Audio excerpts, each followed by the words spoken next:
Gràcies, Judit. Gràcies a tots. Bona tarda, perquè ara ja és tarda. Aquesta és la recta final de la jornada digital a la que heu assistit avui i de nou gràcies per haver vingut. Espero que fins al moment hagi sigut profitós per vosaltres. Hem vist molts continguts tan pràctics... Sí, merci. Hem vist molts continguts pràctics i altres una mica més teòrics. La idea d'aquesta taula i dels membres que ara tornarem a presentar per si algú s'ha despistat és que puguem conversar sobre tots aquests temes que afecten a la farmàcia però que també afecten a entorns més globals, com pot ser la part més de robòtica i així, que després també ho comentarem, però comencem pel principi.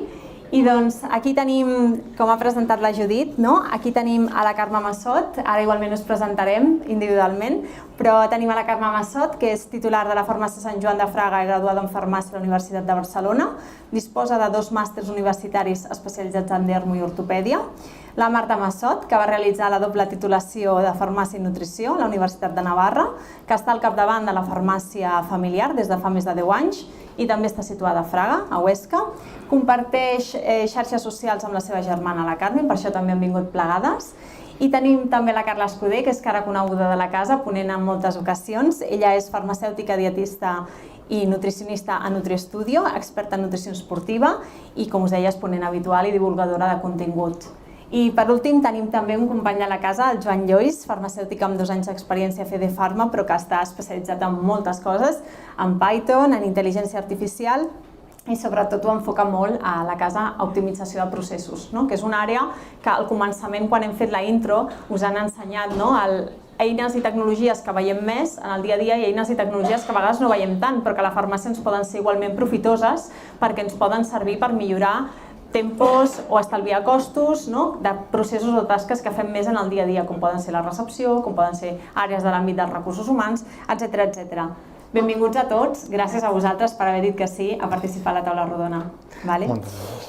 I res, doncs comencem perquè us presenteu millor vosaltres, sobretot amb la relació de la temàtica que avui estem parlant, que al final és la digitalització, és la tecnologia, i doncs a mi m'agradaria llançar-los una mica la pregunta de què significa o què ha significat la tecnologia per vosaltres fins ara, a nivell professional, cadascú en el seu entorn, com ho heu viscut i aquí digueu-me el que vulgueu. No sé, mira, comencem per tu que estàs a la punta.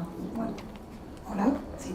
Jo, com has dit, fa 10 anys que estic davant d'una farmàcia familiar situada al casc històric. Llavors jo vaig acabar la uni, vaig arribar a Fraga i em vaig trobar amb una farmàcia que era tot pràcticament o majoritàriament venda amb recepta i un públic molt antic i que no anava molt amb la meva idea i la meva imatge. Llavors les redes socials van ser un aparador perfecte per incrementar el benefici, incrementar la venda lliure i portar un client que potser no era de la farmàcia orgànica o la farmàcia natural, però que no era lluny, que era a prop i va ser una oportunitat.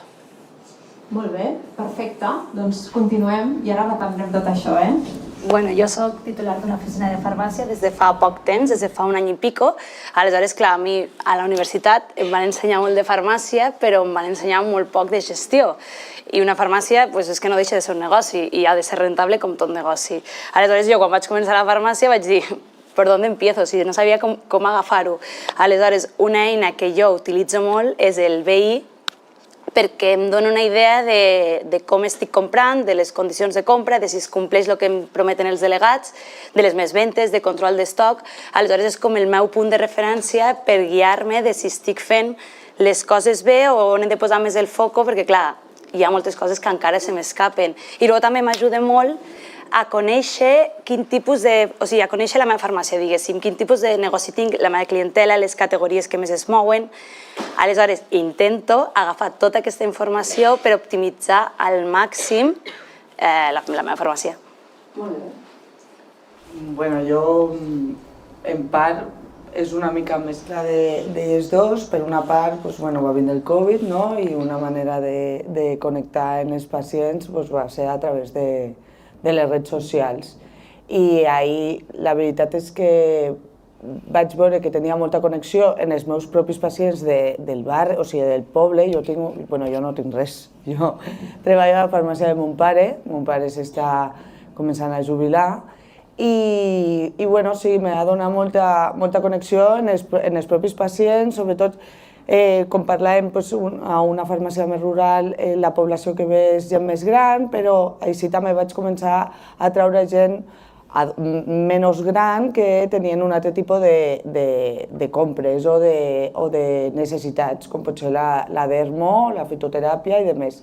I per una altra banda, el fet de que començar a fer accions diferents com anàlisis de dermo, anàlisis facial en aparatos o events, tallers, me va vindre molt bé el veí per a veure si aquest tipus d'esdeveniments que faig a la farmàcia funcionen, no funcionen, si val la pena o no val la pena. Molt interessant, perquè és la part que han comentat ara les companyes, que al final per cada acció que fem del pla de campanyes o el pla de màrqueting, l'important no és només fer-ho i posar-ho en marxa, que és el que més costa, però molts cops és com, ja que ho hem fet en marxa, ho hem complert, ha sortit superbé, però si no ho mesurem realment no sabem l'efectivitat que té i de cara a l'any que ve tenir al final com un diccionari d'accions que funcionen i el rèdit que li donen a la farmàcia. Això és bastant curiós, avui no entrarem en detall, però estaria bé que tinguem aquest decàleg de cada acció que ens reporta, perquè més o menys segur que de memòria els que heu repetit moltes accions, com pot ser això, un anàlisi facial, una sessió d'una tarda, ja sigui amb el vostre equip o amb equip extern de laboratori, potser ja sabeu més o menys quan quantificat suposa a nivell de facturació aquell dia extra respecte a un dia normal. Això és molt interessant i les eines en aquest sentit ens han d'ajudar i les hem de tenir molt controlades. Molt interessant també. Què més? Doncs jo soc farmacèutic, vaig entrar, com has dit, fa un parell d'anys a FEDE, vaig entrar com a gestor de laboratoris i allà el que feia era bàsicament fer les altes. Al principi les altes hi havia una persona que s'havia de connectar al BotPlus, s'havia de connectar a Cima i treure la informació. Jo el que vaig fer va ser fer un programa de Python que es connectés al BotPlus i es connectés a Cima i tragués tota la informació. D'aquesta manera les altes van ser molt més ràpides. O sigui, en el meu cas, la digitalització ha servit per augmentar molt l'eficiència en les meves tasques diàries. Molt bé. La teva i la de molts companys, perquè crec que ara ja t'has convertit en una pedra angular de... A veure si el Joan em pot ajudar a crear un programeta que m'ajudi amb 2 o 3 tasques. Ojalà a la farmàcia poguéssim fer això, que tinguéssim algú com el Joan que ens ajudés a poder juntar un parell o 3 de tasques i ens les programés. En això estan els programes de gestió al final. Jo crec que els programes de gestió amb les noves funcionalitats que van traient i amb totes les tecnologies que ara ho permeten, com és la tecnologia cloud, justament fan això. Però parlem una miqueta més de tot el que heu dit. Aquí comentàveu, per un cantó, ho heu fet servir més com a nous canals de comunicació, una nova manera de sortir més enllà de la meva àrea física de la farmàcia, sobretot la part de comunicació, per tenir una millor connexió amb els pacients, clients, tant en èpoques de Covid com no Covid, també en el cas més de gestió, d'anàlisi i mesurar el que és la rendibilitat. Però més enllà d'això, la tecnologia, com veieu que és l'adopció, ja no tant per part vostra o com ho heu viscut des de la farmàcia, sinó per part del pacient, la gent en general, la gent de peu? Quina adopció digital creieu que tenen? Perquè avui ens han donat moltes dades i fins i tot per generacions, de com es veu el mercat aquí, al final són els vostres pacients. Quina adopció digital creieu que hi ha en general ara mateix? Sí. Jo crec que la tecnologia i la digitalització té coses molt bones, però jo personalment crec que té una cosa bastant perillosa, que nosaltres tenim alguna cosa que fer i que veure, que és... Se'm sent? Sí. Que és que, a mi recentment em va passar a la farmàcia que, clar, ara a internet hi ha moltíssima informació, però no tota aquesta informació és informació de qualitat.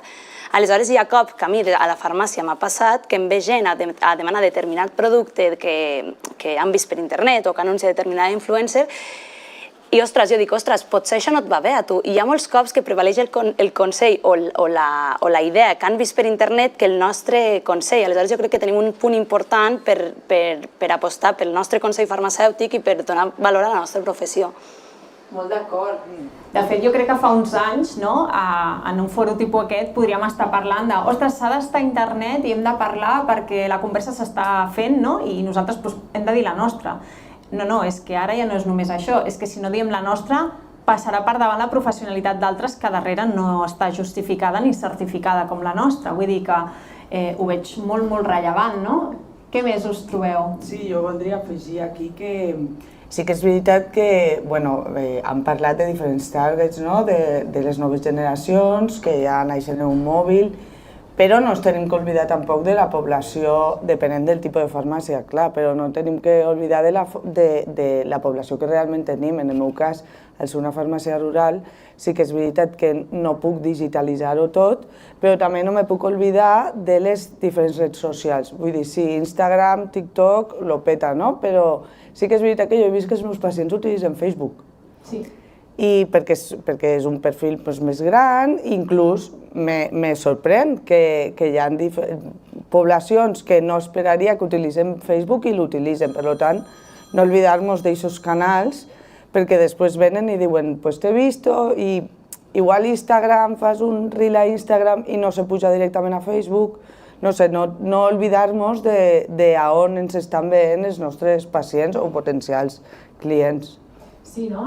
Digues. No, sí, una mica és això d'anar de la mà de l'online i l'offline, perquè hi ha una bretxa social molt important. O sigui, hi ha noves generacions que ho tenen superinstaurat i si no estàs a les redes socials la teva opinió no va. O sigui, jo soc la primera que un restaurant si no té la carta no hi vaig perquè no m'agrada, però després hi ha una altra part que diu i això, aquest servei on és? Ah, és que està a internet, però és que no tinc i no vull tindre. O sigui, una part de la... A més, són clients molt potencials de la farmàcia, perquè són generacions grans amb probabilitat de malaltia més alta. Llavors, clar, jo crec que el repte és fer-ho tot junt, o sigui, anar de la mà l'online i l'offline. Sí, sí, molt d'acord, no sé com ho veus. Jo és que no tinc res a afegir. Vale, ja ho han dit tot.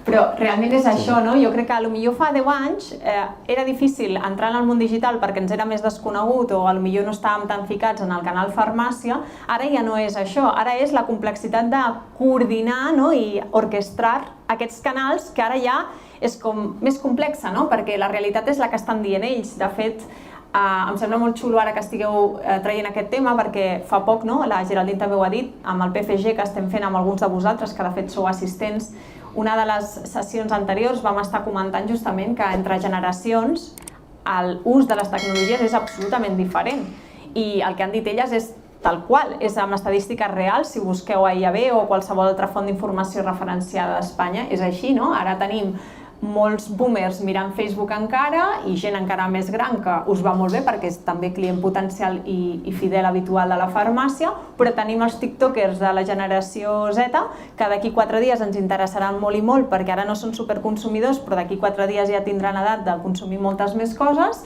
que estan a TikTok, no? Bueno, doncs és una mica la clau, no? Com ho hem de fer llavors? Com ho podem fer bé això? Com podem coordinar? Com podem manegar una mica aquest entorn? Com ho podem fer?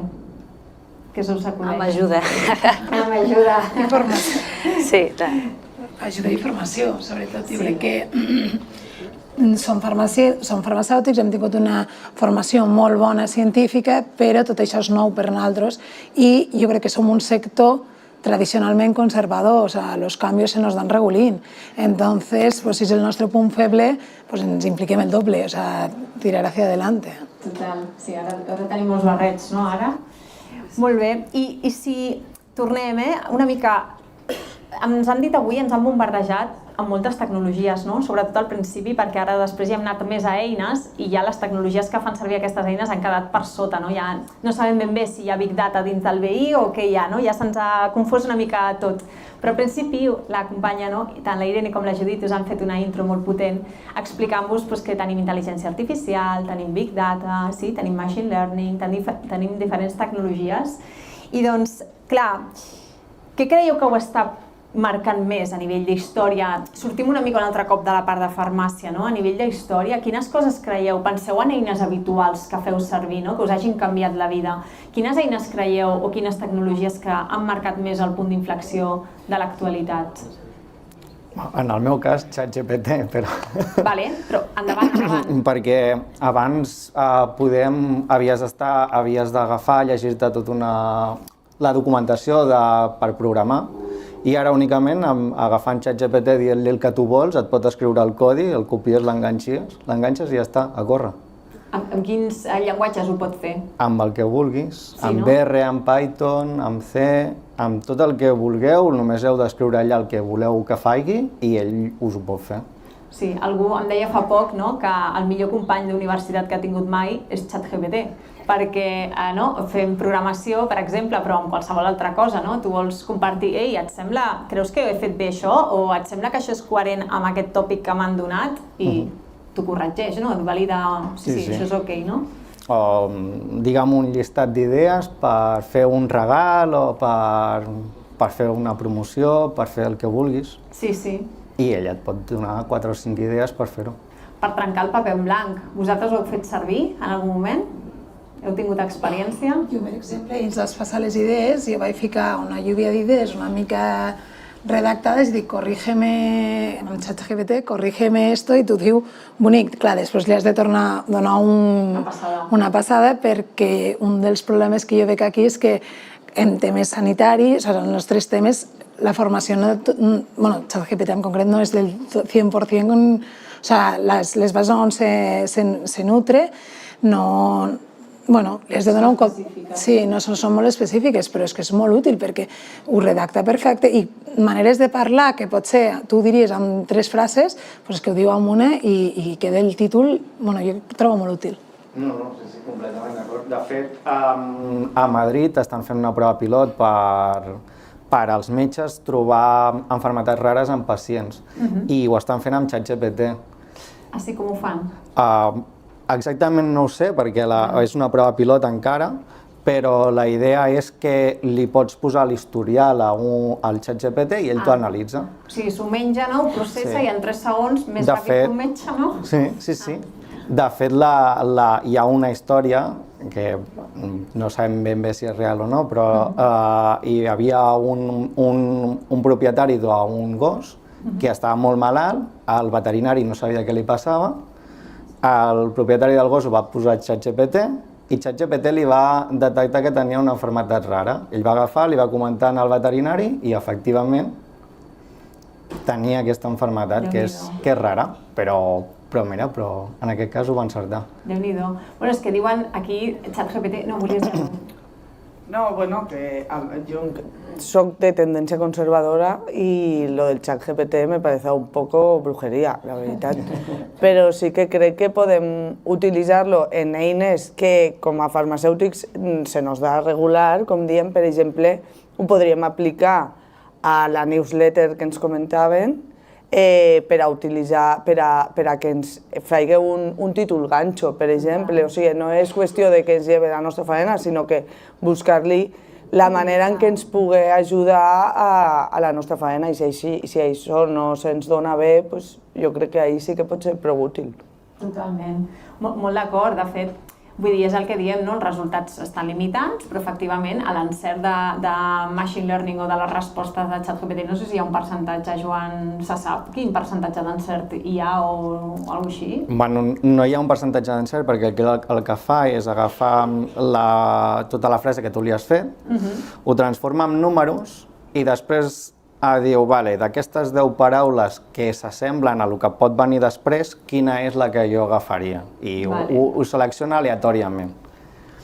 És una mica complicat, però bàsicament funciona així, o sigui, ell no sap què és el que dirà. Ho està decidint en els 3 segons que et respon, no? Déu-n'hi-do. Ell va construint la frase a mesura que es va trobant amb més paraules pel mig, però no...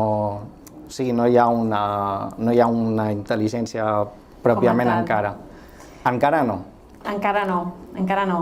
A veure què sentirem. I abordem un tema ja més de les persones, la salut, avui, no? Anem a veure...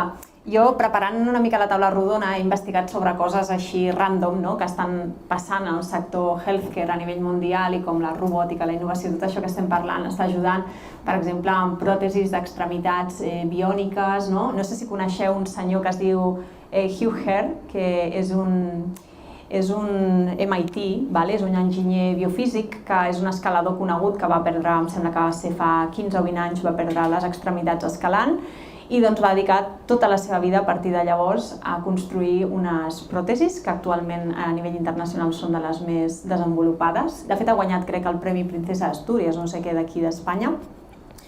I doncs ell ho deia, no? Ostres, aquests avançaments que s'estan fent de fins i tot des d'això, això que estem dient que les extremitats ara ja es poden treure i posar, però que el dia de demà la idea és que no es treguin ni es posin, sinó que vagin connectades amb sensors, perquè la informació que reben fins i tot externa, els sensors són sintètics, no els sensors de la pell, lògicament, els sensors de la pròtesis, que tinguin receptors fins i tot d'aspectes mediambientals, com pot ser la temperatura, com pot ser la pressió, si algú toca, si pressiona o si d'allò, es traslladin a un estímul que vagi al sistema nerviós, perquè això ho processi i la persona tingui fins i tot no només la capacitat de moviment, que això ja ho fan les pròtesis aquestes ara, i és una sensació, diuen que força natural dintre del que és, sinó que arribin fins i tot els pacients a sentir, però també tenim més exemples, així dic random, com els sensors que mesuren la glucosa i que mesuren molts més paràmetres. Què penseu de tot això? Ho veieu molt futurible? Ho veieu més a prop del que sembla? Com ho veieu, això? Bueno, jo al nivell de la farmàcia el que tinc més a mà és el sensor de la glucosa. Aleshores, jo trobo que és un molt bon avanç perquè, bàsicament, permet a la persona conèixer el seu estat de salut i controlar perfectament la seva malaltia, que per mi és algo bàsic.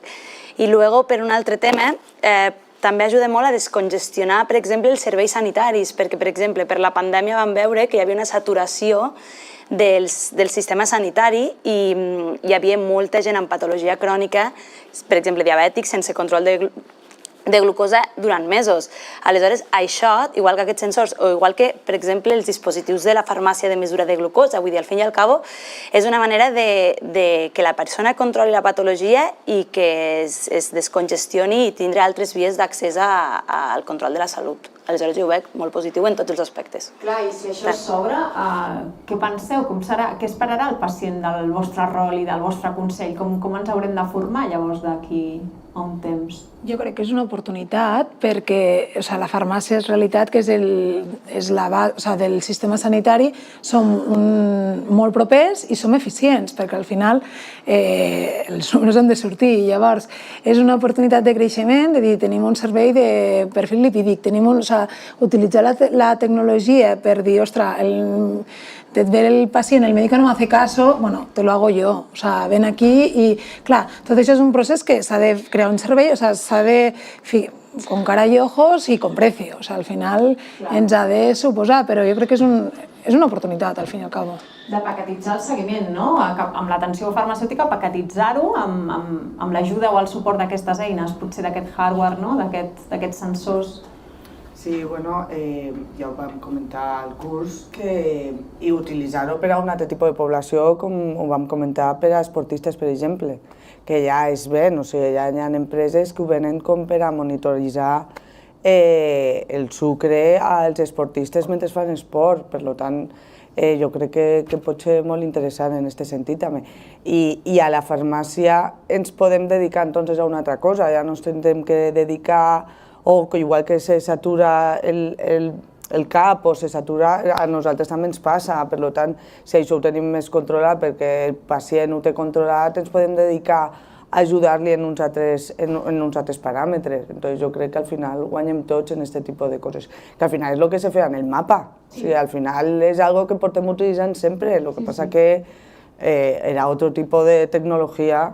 Bueno, ara potser sí que es fa un boost, perquè s'està explorant molt amb seguiment i amb exploració de paràmetres d'aquesta forma, amb aquestes vies, i això potser és un boost per la professió, perquè potser sorgeixen noves vessants d'explorar l'atenció farmacèutica fins i tot de forma paquetitzada, com dèiem. No sé si tu vols afegir alguna cosa. No. I llavors, amb tot això que ens estem trobant, amb aquesta complexitat, amb totes aquestes tecnologies, però també amb totes aquestes oportunitats, quins reptes creieu que té la farmàcia i el retail per davant amb tot aquest panorama? Què hauria de posar, quins haurien de ser les vostres idees o els must en el vostre full de ruta perquè els propers 5 anys el vostre futur a la farmàcia sigui exitós? Què hauríeu de fer? Bueno, jo crec que al final, encara que hem tingut sempre tendència a estar en contra d'aquestes coses, jo crec, a nivell d'opinió personal.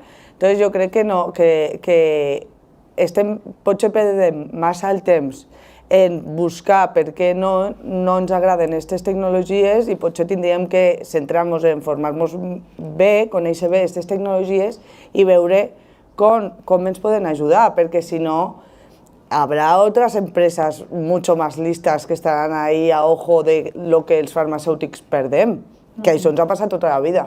Per tant, jo crec que és important conèixer bé les tecnologies, formar-nos molt bé i veure en què podem ajudar els nostres pacients en aquestes tecnologies. Molt d'acord. No sé si voleu afegir res. Son 2 punts, o sea, como 2 have to do, que formar-nos, perquè jo crec que ens falta formació, i ens falta formació per tenir seguretat, per luego comunicar-ho. O sea, perquè jo crec que, bueno, potser és personal i no la resta de farmàcies, però hi ha moltes coses que hi ha a la farmàcia o que fem a la farmàcia que la gent no ho sap. O sea, diu, ostres, aquí també, i dius, tota la vida, i dius, com pot ser? O sea, donem per suposat, perquè és el nostre dia a dia, i potser el client de fa 50 anys sí que ho sap, però el nou client no sap que això ho pot comprar a la farmàcia. O que ho feu a nivell de serveis, no? Que a vegades, jo això ho dic moltes vegades en moltes xerrades, que a vegades feu serveis que la població general desconeix. O sigui, molts cops, tant els productes que oferiu a la farmàcia com serveis que feu, deshabituació tabàquica, que fa 1000 anys que ho feu, hi ha molta gent de peu que no sap que les farmàcies ajudeu a deixar de fumar. No li diguem així, com ho diu la gent, no saben que els hi podeu ajudar a deixar de fumar. Llavors, doncs, bueno, aquí també hi ha molta oportunitat, no? No sé si voleu dir alguna cosa més. Bueno, jo crec que a la farmàcia tenim un dia a dia molt marcat, o sigui, tenim una rutina establerta, que és posar-hi la comanda, recepcionem, delegats, dispensem. Aleshores, és molt fàcil deixar-nos portar per aquest cercle de rutina. Aleshores, ja ens va bé que algú ens digui ei, que teniu un altre món que podeu descobrir i que teniu moltes oportunitats per créixer més, perquè si no és molt fàcil, anar passant els dies i al fin i al cabo tots els dies són el mateix.